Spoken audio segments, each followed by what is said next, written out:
सभी को मेरा नमस्कार। स्वागत है आप सभी का आपके अपने यूट्यूब चैनल सिलेक्शन मंत्रा पर। आशा करता हूं दोस्तों आप सभी लोग बहुत ही बेहतरीन होंगे, स्वस्थ होंगे, जिंदाबाद होंगे। साथियों, सीटेट 2022 आरंभ सीरीज का ये 15वां वीडियो लेकर एक बार पुनः मैं आप सभी के सामने उपस्थित हूँ। दोस्तों, वीडियो को अंत तक जरूर देखिएगा। बहुत ही महत्वपूर्ण प्रश्न है सीटेट 2022 परीक्षा के लिए, और ये सीडीपी और पेडागोजी के जो भी क्वेश्चंस हैं एक अच्छा संग्रह दिया गया है। तो चलिए दोस्तों, वीडियो शुरू करते हैं। जो पहला क्वेश्चन है, सीखने के स्थानांतरण के सामान्यीकरण के सिद्धांत के प्रतिपादक हैं। सीखने के स्थानांतरण के सामान्यीकरण के सिद्धांत के प्रतिपादक हैं। ये जो सामान्यीकरण का सिद्धांत है, इसके प्रतिपादक कौन है? ठीक है, तो इसके प्रतिपादक कौन है दोस्तों? इसके प्रतिपादक हैं चार्ल्स सी जड महोदय। ठीक है, CH जड। ठीक, कौन है इसके? CH जड हैं। आप टिक लीजिएगा, CH जड महोदय हैं। ये सामान्यीकरण सिद्धांत के प्रतिपादक हैं, और इन्होंने बताया कि सीखने के स्थानांतरण के मतलब और भी इन्होंने सिद्धांत हैं, जैसे क्या कहते हैं, समान तत्वों का सिद्धांत है, मानसिक शक्ति का सिद्धांत है, सामान्य विशिष्ट अंश का सिद्धांत है, गेस्टाल्ट सिद्धांत है। तो ये सब सीखने के स्थानांतरण के सिद्धांत हैं। तो एक सामान्यीकरण का सिद्धांत है जो CH जड के द्वारा दिया गया है। नेक्स्ट है दोस्तों, वह स्तर जिसमें बच्चा किसी वस्तु एवं घटना के बारे में तार्किक रूप से सोचना शुरू कर देता है। देखिए, ये पियाजे का एक जो है 4 चरण का जो बांटा गया है, संज्ञानात्मक विकास की अवस्था को 4 अवस्थाओं में बांटा गया है। तो ये पियाजे से जुड़े हुए क्वेश्चंस तो आने ही आने हैं, चाहे यूपीटेट की बात करें हम, चाहे सीटेट की बात करें, या किसी भी रूप में होते हैं तो ये क्वेश्चंस जरूर आते हैं, जो बहुत ही महत्वपूर्ण क्वेश्चन होते हैं। तो यहाँ पर फिर से उसी की बात की जा रही है, वह स्तर जिसमें बच्चा किसी वस्तु घटना के बारे में तार्किक रूप से सोचना शुरू करता है, कहा जाता है। उसे क्या कहते हैं? तो ये जो अवस्था है, ये अवस्था कौन सी होती है? ये मूर्त क्रियात्मक अवस्था होती है। कौन सी अवस्था होती है? मूर्त क्रियात्मक अवस्था होती है। कौन सी है? मूर्त संक्रियात्मक अवस्था। और ये 7 से 11 वर्ष के लिए क्या है? ये 7 से 11 वर्ष के लिए। ठीक है दोस्तों, आगे बढ़ते हैं। जो अगला प्रश्न है, पियाजे मुख्यतः के क्षेत्र में योगदान के लिए जाने जाते हैं। पियाजे जो हैं, अब देखिए पियाजे से जुड़ा फिर से क्वेश्चन इसमें रखा हुआ है। भाषा विकास के लिए जाने जाते हैं? नहीं, चॉम्स्की जो है वो भाषा विकास के लिए जाने जाते हैं, नैतिक विकास के लिए जाने जाते हैं, ज्ञानात्मक के लिए जाने जाते हैं, सामाजिक के लिए जाने जाते हैं। किस विकास के लिए वो जाने जाते हैं? तो आप जो सही उत्तर होगा वो बी उत्तर है, ज्ञानात्मक विकास। संज्ञानात्मक विकास का सिद्धांत, जो संज्ञानात्मक विकास की अवस्थाएं हैं, इनको उन्होंने 4 भागों में बांटा है, और संज्ञानात्मक विकास का सिद्धांत इनका माना जाता है, 4 अवस्थाओं का सिद्धांत है। तो ये पियाजे का है। तो ये ज्ञानात्मक विकास। कोलबर्ग का विकास सिद्धांत निम्न में से किससे संबंधित है? जो कोलबर्ग वैज्ञानिक थे, मनोवैज्ञानिक, उनका विकास सिद्धांत निम्न में से किससे संबंधित है? तो ये भी आप सही बताइएगा। भाषा विकास से संबंधित है, संज्ञानात्मक विकास से संबंधित। देखिए, भाषा विकास से अगर हम बात करते हैं तो चॉम्स्की की बात आती है, संज्ञानात्मक की बात करते हैं तो पियाजे की बात आती है, जीन पियाजे की बात आती है, और अगर हम कोलबर्ग की बात करते हैं तो नैतिक विकास। क्या आएगा? नैतिक विकास आपका सही विकल्प है। नैतिक विकास कोलबर्ग ने बताया कि 10 से 16 साल के बच्चों के लिए जो साक्षात्कार उन्होंने किया, उससे जो प्राप्त तथ्य थे उनका विश्लेषण करके, ठीक है, पियाजे के सिद्धांत को विस्तारित किया, परिवर्तित किया, या उसको और परिष्कृत किया कह लें हम, तो उन्होंने एक अपना नया विकास का सिद्धांत प्रतिपादित दिया, जिसे नैतिक विकास का सिद्धांत कहा गया।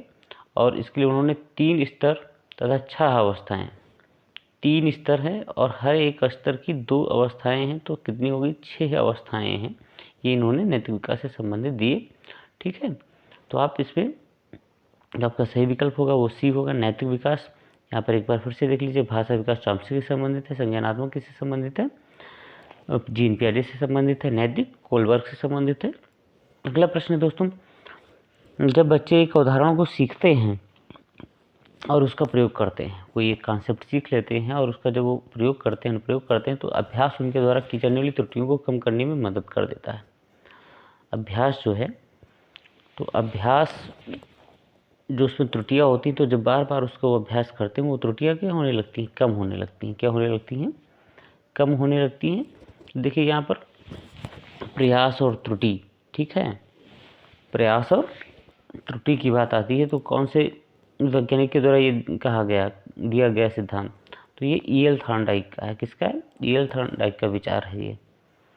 नेक्स्ट है दोस्तों, बुद्धि परीक्षण के जनक कौन है? तो बुद्धि परीक्षण के जनक कौन है? बुद्धि परीक्षण के जनक हैं बिने। कौन है? साइमन और बिने थे दो लोग। तो बुद्धि परीक्षण के जनक सबसे पहला और ठोस कदम जिन्होंने उठाया था वो अल्फ्रेड बिने थे, मनोवैज्ञानिक अल्फ्रेड बिने हैं। और इन्होंने किसकी सहायता से किया था? साइमन की सहायता से किया था। साइमन एक और व्यक्ति थे, वैज्ञानिक थे। तो इन्होंने बुद्धि परीक्षण की प्रश्नावली तैयार की थी, जिसे बिने साइमन बुद्धिमापन कहा गया था। तो ये बिने और साइमन की बात करते हैं तो दोनों लोग साथ में आएंगे। वैसे तो बिने इसमें दिया, तो बिने आपका बिल्कुल सही है। प्रमापीकृत परीक्षण क्यों किए जाते हैं? प्रमापीकृत जो परीक्षण होते हैं वो क्यों किए जाते हैं? मंद बुद्धि बालकों की पहचान के लिए है, या प्रतिभाशाली बालकों के लिए पहचान के लिए है, या पिछड़े बालकों की पहचान के लिए है, या बहरे बालकों की पहचान के लिए? ठीक है दोस्तों, तो इसमें क्या सही उत्तर होगा? जो बी है, प्रतिभाशाली के लिए। प्रमापीकृत, देखो प्रा से प्रमापीकृत हो गया और प्रा से क्या हो गया? प्रतिभाशाली हो गया। नेक्स्ट है दोस्तों, नवीन ज्ञान तथा नवीन प्रक्रियाओं का अर्जन करने की प्रक्रिया अधिगम प्रक्रिया है। नवीन ज्ञान अर्जित हो और नवीन प्रक्रिया अर्जित हो। माफ कीजिए दोस्तों, तो ये किसकी अधिगम प्रक्रिया? थॉर्नडाइक की है। ये कथन किसका है? थॉर्नडाइक का है, वुडवर्थ का है, गहने का है, हल का है, किसका है? तो इनमें चारों में से आपका जो सही विकल्प है वो क्या होगा? आप बताइएगा दोस्तों, टिक कर लीजिएगा। ये वुडवर्थ का कथन है। किसका है कथन? वुडवर्थ का कथन है। ठीक, किसका है? वुडवर्थ, टिक कर लीजिएगा। बी जो आपका विकल्प है बिल्कुल सही है। नेक्स्ट है दोस्तों, संवेग व्यक्ति की उत्तेजित दशा है। संवेग जो है वो व्यक्ति की उत्तेजित दशा है। ये किसका कथन है? ठीक, तो ये भी किसका है? ये भी वुडवर्थ ने कहा है। क्या कहा है? किसने कहा है? वुडवर्थ ने कहा है। ठीक है, क्योंकि संवेगावस्था में व्यक्ति जो है असामान्य व्यवहार करने लगता है और ये उत्तेजित दशा है। ये विचार किसका है? ये वुडवर्थ का विचार है। दोस्तों अगला जो प्रश्न है, किस अधिगम मनोवैज्ञानिक ने बाल अधिगम विकास में पुरस्कार को महत्व नहीं दिया है? कि कौन सा ऐसा वैज्ञानिक हुआ है, मनोवैज्ञानिक है, जिसने बाल अधिगम विकास में पुरस्कार को महत्व नहीं दिया है? पुनर्बलन के लिए दिया जाता है पुरस्कार, तो ये किसने उसको महत्व नहीं दिया है? तो इसमें देखिए, जो थॉर्नडाइक हैं, पावलोव हैं, स्किनर हैं, इन्होंने अपने प्रयोगों के माध्यम से बताया है। ठीक है, चाहे थॉर्नडाइक हो, पावलोव हो या स्किनर हो, पुरस्कार का मतलब एक उद्दीपन भी हम कह सकते हैं कि पुरस्कार के द्वारा बताया कि जो पुरस्कार है वो बाल अधिगम के विकास में बहुत ही महत्वपूर्ण स्थान रखता है। लेकिन गुथरी ने इसका विरोध किया है, एक तरीके से कह लेंगे, इसको महत्व नहीं दिया है, पुरस्कार को महत्व नहीं दिया। तो डी विकल्प आपका सही है। नेक्स्ट है दोस्तों, सामाजिक और आर्थिक मुद्दों से जूझ रहे उन बच्चों को जिनकी प्रतिभा प्रभावित हो सकती है, तो कौन सा मॉडल सहायता करता है? कौन सा मॉडल सहायता करता है? स्वाधिगम मॉडल करता है, विभेदित निर्देश करते हैं, पाठ्यचर्या का विस्तार करता है। कौन सा मॉडल सहायता करता है? तो ये स्वाधिगम मॉडल है। कौन सा मॉडल होगा? स्वाधिगम मॉडल होगा, कि खुद का सीखने के द्वारा जो मॉडल बनता है खुद के सीखने के लिए, तो स्वाधिगम मॉडल है। तो इसी आधार पर जो सरकारें हैं वो ओपन यूनिवर्सिटीज़, ओपन स्कूल्स की स्थापना करती हैं, जिससे जो समावेशी शिक्षा जो है उसके उद्देश्य को पूरा किया जा सके। ठीक, अगला है दोस्तों, निम्नलिखित में से सभी संश्लेषण के उदाहरण है सिवाय संश्लेषण, सिंथेसिस के उदाहरण है सिवाय किसके? ठीक, तो इसमें देखिए निबंध लिखना, ये भी सिंथेसिस का उदाहरण है। निबंध लिखना क्या है? सिंथेसिस करते हैं, कंपाइल करते हैं चीज़ों को, तो निबंध लिखना क्या है? सिंथेसिस का उदाहरण है। भाषण देना, तो भाषण करने भी कंपाइलेशन होता है, बहुत अलग अलग तरह की चीज़ें होती हैं। प्रमेय सिद्ध करना, प्रमेय सिद्ध करने में हम कंपाइलेशन ही करते हैं, संग्रह ही करते हैं, सिंथेसिस ही करते हैं, चीज़ों को इकट्ठा करते हैं ना पहले हम। तो जो चित्र रंगना है वो क्या है? वो संश्लेषण में नहीं है, वो किस में? वो विश्लेषण में आता है। ठीक, समझ गए दोस्तों? तो जो सिंथेसिस होता है, जो संश्लेषण होता है, तो सार संग्रह होता है। जो सार होते हैं, जो तथ्य होते हैं, उनका संग्रह किया जाता है। तो इसमें संग्रह तो किया नहीं जाता। सीखने का वह मॉडल जो बच्चों की सृजनात्मकता को उत्प्रेरित करता है, क्या कहा जाता है? सीखने का वह मॉडल, बैंकिंग मॉडल कहते हैं, प्रोग्रामिंग मॉडल कहते हैं, रचनावादी कहते हैं, या उपरोक्त में से कोई नहीं। तो आपका जो विकल्प बी सही है, क्रिएटिव जो मॉडल है, क्रिएटिविटी कही जाती है ना। नेक्स्ट है दोस्तों, एक बालक जिसकी बुद्धिलब्धि 105 है उसे वर्गीकृत किया जाएगा। उसको वर्गीकृत किसमें किया जाएगा? 105 बुद्धिलब्धि का जो बालक है उसको वर्गीकृत किया जाएगा सामान्य बुद्धि में, ठीक है। और अगर 110 से ज़्यादा होता है तो वो तीव्र बुद्धि में है, 81 से 90 है तो मंद बुद्धि में है। जन्म के समय लगी चोट या भ्रूण क्षति की वजह से आई मानसिक मंदता कहलाती है। दोस्तों, जैविक मंदता कहलाती है, आनुवंशिक मंदता कहलाती है, आकस्मिक मंदता कहलाती है, चिकित्सा मंदता कहलाती है। जन्म के समय लगी चोट या भ्रूण क्षति की वजह से जो मानसिक मंदता आती है उसको क्या कहा जाता है? तो उसे चिकित्सा मंदता कहलाती है। देखिए, भ्रूण ये सब क्या चिकित्सा से संबंधित है, तो ये चिकित्सा मंदता कहा जाता है। जन्म के समय जो चोट लगती है, भ्रूण क्षति होता है, तो जो मानसिक मंदता आती है उसको चिकित्सा मंदता कहते हैं, ठीक है। मानसिक मंदता तो होती है, लेकिन उसका नाम क्या रहता है? चिकित्सा मंदता रहता है। पियाजे के अनुसार संज्ञानात्मक बाल विकास की कितनी अवस्थाएं? देखिए, ये फिर से इसमें मिल गया आपको क्वेश्चन। ये तीसरा क्वेश्चन है, इस 20 क्वेश्चन में तीसरा, तो पियाजे के ऊपर ही इन्होंने रखा हुआ है। तो 4 अवस्थाएं होती हैं। संवेदीगामक अवस्था है, पूर्व संक्रियात्मक अवस्था है, मूर्त संक्रियात्मक अवस्था है, और औपचारिक संक्रियात्मक अवस्था है सबसे अंतिम। नेक्स्ट है दोस्तों, लॉरेंस कोलबर्ग विकास के क्षेत्र में शोध के लिए जाने जाते हैं। किस विकास के क्षेत्र में शोध के लिए जाने जाते हैं? संज्ञानात्मक विकास के, शारीरिक विकास के, गामक विकास के, या नैतिक विकास के? किस में जाने जाते हैं ये?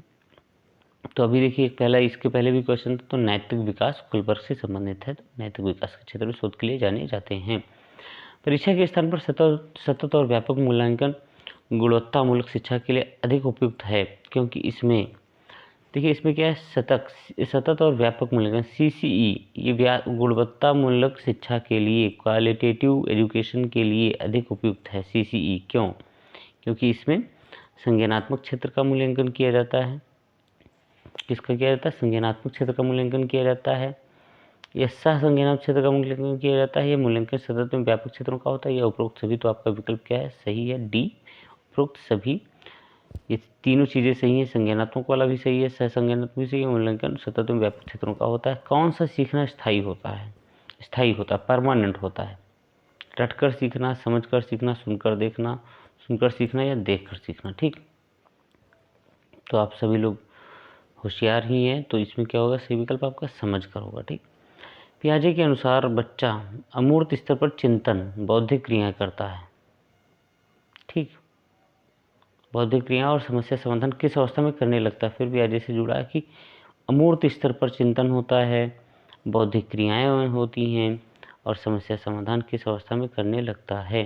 तो ये आपका कौन सा सही होगा विकल्प? ये आपका विकल्प सही है, सी। कौन सा सही है? औपचारिक संक्रियात्मक अवस्था, ठीक है दोस्तों। तो ये 20 क्वेश्चन हैं। उम्मीद करता हूँ आप सभी को पसंद आए होंगे। अगर आप अभी तक हमारे चैनल पर नए हैं, KVS से जुड़ी अपडेट पाने के लिए, KVS के लिए मैथ्स की क्लासेस के लिए, पेड कोर्सेज के लिए आप जुड़े रहिएगा।